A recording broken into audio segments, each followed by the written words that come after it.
शायद किसी स्कूल में, किसी कॉलेज में या किसी यूनिवर्सिटी में पढ़ाई कर रहे होंगे, असाइनमेंट को पूरा करने में लगे होंगे, अपनी अटेंडेंस पूरा करने में लगे होंगे कि मेरी परफॉर्मेंस 100% रहनी चाहिए, मुझे क्लास में सबसे आगे रहना चाहिए, मेरे नंबर सबसे अच्छे होने चाहिए, मेरा जीपीए सबसे अच्छा होना चाहिए, इस उम्मीद में कि डिग्री मुकम्मल होने के बाद मुझे अच्छी जॉब मिल जाएगी। और आपका ये ख्याल भी होगा कि जॉब मिल जाने के बाद मैं अपने माँ बाप के लिए बड़ा सा घर खरीदूंगा। आखिर उन्होंने मुझे अपना पेट काट काट कर पढ़ाया है, मैं कार खरीदूंगा और फिर मैं शादी करूंगा, मेरे बच्चे अच्छे स्कूल में जाएंगे।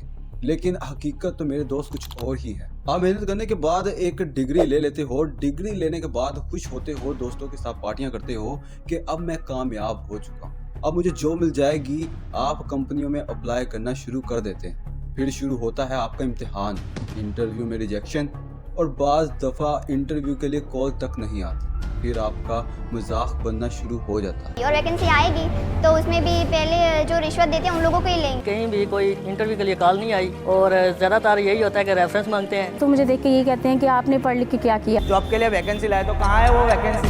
जरा सोच कर देखो, जब आपके पड़ोसी और रिश्तेदार रोजाना आपके बाप से पूछते हैं बेटा क्या करता है, और बताने को कुछ ना, बेटा इस इंतजार में है कि अभी बस कॉल आने वाली है, और वो कॉल कभी नहीं आती। आप रोजाना दुआ करते हैं कि मुझे एक जॉब मिल जाए। फिर शुरू होती है सेल्फ डाउट की गेम, जहां आपके ऊपर प्रेशर होता है और आप कहते हैं मुझे बड़े स्केल की जॉब तो नहीं मिल रही, चले मैं छोटे स्केल के लिए ही अप्लाई करता हूं। और हत्ता कि आप ऑफिस बॉय की जॉब के लिए भी अप्लाई करने लगते हैं, और आप टेस्ट सेंटर जाते हैं तो पता चलता है कि आप जैसे लोगों की एक लंबी कतार है जो चाहती है कि बस ये जॉब मुझे मिल जाए। तो आपको रियलाइज होता है कि इस जॉब के लिए भी कंपटीशन बहुत ज़्यादा है, वो जॉब भी आपको नहीं मिल पाती और आप डिप्रेशन में जाने लगते हैं। और फिर आपको एक जॉब ऑफर होती है जिसकी सैलरी बहुत कम होती है, आप इस जॉब को लेने पर मजबूर होते हैं क्योंकि आपके पास कोई चॉइस नहीं होती। अब आपके पास इतने पैसे नहीं होते कि आप एक घर खरीद सकें, एक कार ले सकें, आप दिल को ये तसल्ली देते हैं कि सब सही चल रहा है। आप बैंक से लोन लेकर अपने लिए घर खरीदते हैं और शादी भी कर लेते हैं। अब आपको घर के खर्चे पूरे करने और बैंक से लोन भी तो लिया है, इसकी इंस्टॉलमेंट भी देनी होती है। आप फंसते जाते हैं और बस फंसते चले जाते हैं। अब होता क्या है, आप बच्चों की फीस पूरी करते हो और घर के अखराजात को पूरा करते हो और अपने ख्वाबों को भूल जाते हो। आप सुबह चुपचाप उठते हो, काम पर जाते हो और काम करते हो, चाहे आपको पसंद हो या ना हो। और फिर एक टाइम आता है जब आपको सब कुछ नॉर्मल लगने लगता है, आप काम करते करते हत्ता के बूढ़े हो जाते हो। आप तन्हाई में सोचते हैं कि शायद मेरा नसीब अच्छा नहीं था, इसलिए मैं अपनी जिंदगी में कुछ कर नहीं सका, वरना मेहनत करने में मैंने कोई कसर बाकी नहीं रहने दी। लेकिन सच तो कुछ और है मेरे दोस्त। क्या आपने सोचा है कि हमारे मुल्क में किसी ने माइक्रोसॉफ्ट जैसी बड़ी कंपनी क्यों नहीं बना दी? हमारे तालीमी निज़ाम से कोई ऐसा क्यों बड़ा इंसान नहीं बन सका जिसने पूरी दुनिया में इनकलाब बर्पा किया हो? क्योंकि हमारा तालीमी निज़ाम को बनाया ही इस तर्ज पर गया है जो हमारी सोच को पूरी तरह तबाह कर देता है। हमें सिर्फ जॉब के लिए तैयार किया जाता है, एक ऐसा वर्कर बन सके जो ओबीडियंट हो। जी हाँ, ये मैं सब कुछ अपने आप से नहीं कह रहा। The entire purpose of a good university is to give you a foundation to fail. It's like the newspaper industry, right? More printing presses, more big buildings, right? Makes us look grander. We have brains that we're putting them out there. There's a point of diminishing returns in terms of what it's worth for a college education and how much debt you're willing to saddle yourself with. तो होता कुछ यूं है, सन 1800 में Napoleon की army और Persia की army में एक जंग होती है। पर्शिया की आर्मी बड़ी थी, ताकतवर थी, बावजूद ताकतवर होने के पर्शिया की आर्मी हार जाती है। पर्शिया के बड़े दिमाग सर्च करते हैं कि आखिर इतनी अच्छी आर्मी होने के बावजूद हम हार कैसे गए। काफ़ी तहकीक के बाद पता चला कि आर्मी अपने सुपीरियर के ऑर्डर फॉलो नहीं करती, अपना दिमाग इस्तेमाल करना शुरू कर देती है। दूसरी तरफ नेपोलियन की आर्मी सिर्फ अपने सुपीरियर के ऑर्डर को फॉलो करती है। पर्शिया को इस हार के नतीजे में आधा मुल्क नेपोलियन को देना पड़ता है। पीस एग्रीमेंट साइन होता है और जंग खत्म हो जाती है। इस सब के बाद पर्शिया सोचता है कि कुछ ऐसा किया जाए कि आइंदा जब भी जंग हो हमें इस तरह की सूरत हाल का सामना ना करना पड़े। पर्शिया के बड़े बड़े दिमाग इकट्ठे हो जाते हैं, एक सिस्टम बिल्ड करने लग जाते हैं, एक ऐसा सिस्टम जहां सारे सिपाही अपने बड़ों का कहा मानेंगे। वो दिमाग को कंट्रोल करना चाहते थे। वो दिमाग जो सोचने के काबिल ना हो, वो दिमाग जिसे जो कहा जाए इसे ही सच मानने लगे। इस तरह एक 8 साल एजुकेशन सिस्टम तैयार किया जाता है जिसका मकसद एक ऐसा इंसान तैयार करना जो सुपीरियर का हुक्म माने और वही करे जितना कहा जाए, बगैर सवाल जवाब करे। और होश तब उड़ते हैं जब इस सिस्टम के नताइज सब कुछ चुका देते हैं। सिस्टम वैसे ही काम करता है जैसा सोचा गया था। इसी दौरान अमेरिका के एजुकेशन बोर्ड के सेक्रेटरी हॉर्समैन का पर्शिया में आना होता है और इन्हें ये एजुकेशन सिस्टम इतना इम्प्रेस करता है कि वो चाहते थे कि अमेरिका में भी ये तालीमी निज़ाम आए। उन्होंने अमेरिका में ये निज़ाम नाफिज करने के लिए पॉलिसी बनाना शुरू कर दी, लेकिन इस निज़ाम को नाफिज करने के लिए पैसों की बड़ी ज़रूरत दरपेश थी। इस दौरान इंडस्ट्रियल रेवोल्यूशन अरूज पर था। मशीनों का दौर शुरू हो चुका था। जहां इंसान एक प्रोडक्ट को काफ़ी दिनों में बनाता था, मशीन इसे चंद मिनटों में बना देती थी। लेकिन वहाँ एक मसला दरपेश था। वो मसला ये था कि फैक्ट्री में वर्कर्स की कमी थी, क्योंकि लोग खेती बाड़ी और हाथों से अशिया बना रहे थे।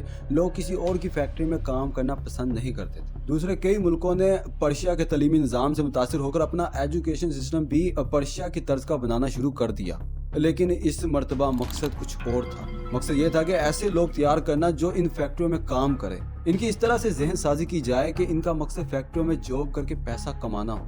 यहाँ एक नया किरदार सामने आता है जिसका नाम जॉन डी रोकेफेलर था, जो दुनिया का पहला बिलियनियर था, जिन्होंने इस निज़ाम को इम्प्लीमेंट करने के लिए पैसे खर्च करना शुरू कर दिए। इसे ये एजुकेशन का निज़ाम बहुत पसंद आता है और वो पैसे खर्च करना शुरू कर देता है। जॉन डी रोकेफेलर कहता है, I don't want a nation of thinkers, I want a nation of workers. और ये प्लान बहुत अच्छा काम करता है। लोगों के बच्चे एजुकेशन हासिल करके इन फैक्ट्रियों में काम करना शुरू कर देते हैं। इसी तरह थॉमस डी मकोले इस एजुकेशन सिस्टम को बरसगीर पाको हिंद में लेकर आते हैं।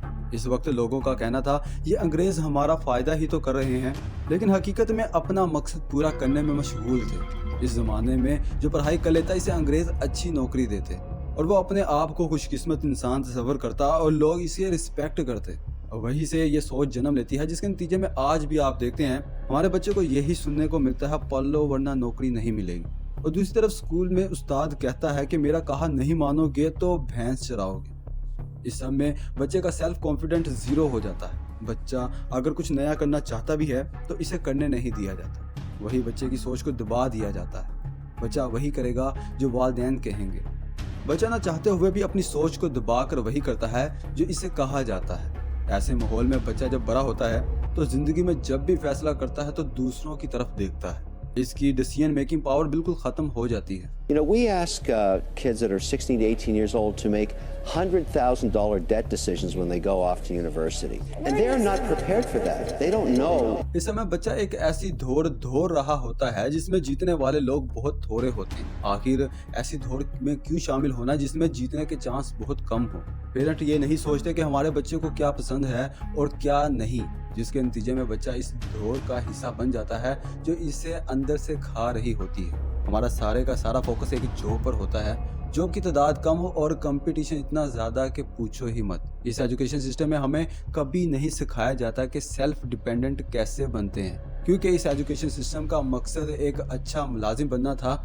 ज़्यादातर लोग यही करते हैं, वो अपनी ज़िंदगी का ज़्यादातर वक्त पढ़ाई को देते हैं ताकि बाकी की ज़िंदगी किसी कम पढ़े लिखे इंसान के यहाँ काम करके इसके ख्वाब पूरे कर सकें। जब आप महंगी महंगी डिग्रियां हासिल कर रहे होते हैं तो आपकी सोच गुलाम होती है, आप वो सोचते ही नहीं। और जब आपको समझ आती है तब आप इतना फंस जाते हैं कि जॉब छोड़ना आपके लिए मुश्किल हो जाता है। कुछ लोगों का काम कर करके दिमाग इस तरह का हो जाता है कि इसे वो काम अच्छा लगने लगता है। घर वालों का प्रेशर आपको वो सब करने पर मजबूर करता है जो आप कभी करना ही नहीं चाहते थे। अभी सन 2023-24 का इकोनॉमी सर्वे कहता है कि 45 लाख नौजवान बेरोजगार हैं। इसी तरह 2023 का सर्वे कहता है कि पाकिस्तान की 35% खवातीन डॉक्टर बेरोजगार हैं। इसी तरह 2023 का सर्वे कहता है कि 8,62,000 लोग जॉब ना होने की वजह से दूसरे मुल्क जा चुके हैं और इस तादाद में हर साल इजाफा हो रहा है। इस सब का सलूशन क्या है? हम इस सब से बाहर कैसे निकलें? कैसे हम अपनी ज़िंदगी को बदल सकते हैं? क्या हमें कॉलेज छोड़ देना चाहिए? क्या हमें तालीम हासिल नहीं करनी चाहिए? क्या बच्चे स्कूल जाना छोड़ दें? तो अगर आप यहाँ तक इस वीडियो को देख रहे हैं तो मैं आपको अप्रिशिएट करता हूँ जो अपना वक्त एक ऐसे मसले को दे रहे हैं जो हमारे आज और हमारे कल को बुरी तरह मुतासिर कर रहा है। आपको ये तो पता चल गया होगा कि एजुकेशन का निज़ाम किस लिए बनाया गया था। आप अगर गौर करें तो ये निज़ाम जिस वक्त बनाया गया था तब बहुत सारे वर्कर्स की ज़रूरत थी, जबकि आज इन वर्कर्स की ज़रूरत नहीं है। इसलिए तो लोग रोज़गार के लिए बाहर के मुल्क का रुख कर रहे हैं। याद रहे कि कल भी सिस्टम ने किसी के शौक पूरे नहीं किए और ना ही आज ये सिस्टम किसी के शौक पूरे कर सकता है।